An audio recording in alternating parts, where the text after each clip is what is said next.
Welcome to another edition of News Bites here on Daily World Television. My name is Kal Korff and I'm your host. Let's give you an update real quickly here from Daily World TV on the situation in Turkey.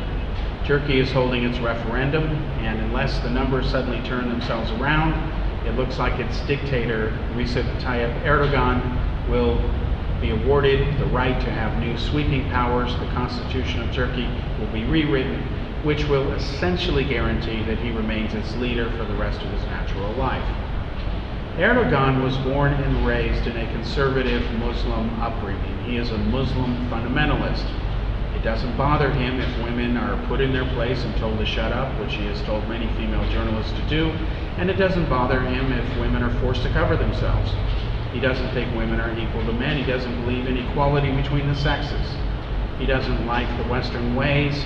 And the only reason he wants to join the European Union is because the numbers of parliament in the EU that represent the countries that are member nations, it's based on the population. And Turkey's population is roughly equal to that of Germany, which is Europe's largest member country.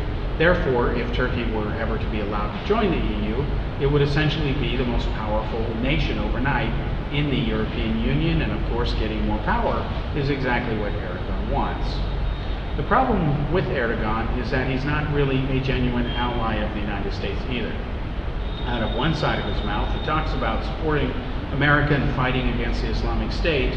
On the other side of his mouth, or other actions he does, is he sits there and systematically murders Kurdish fighters who are fighting for the United States against the Islamic State, because he fears that those same Kurdish fighters will turn around and turn their guns on him one day.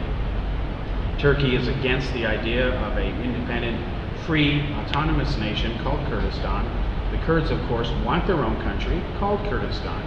If Kurdistan were ever to come into existence, it of course would comprise territory that currently belongs to Iran, Iraq, Syria, and of course Turkey. And that is one of the reasons that these countries oppose a Kurdistan, because they would have to give up some territory, and countries are loath to always do that. So as Erdogan increases his grip on power, and the referendum to grant him essentially elected dictator status, unless again a miracle happens and voters suddenly change their mind at the last minute, it looks like, based on early tallies, that the referendum is passing, assuming that the referendum was held fairly, openly, and transparently, and that no voter fraud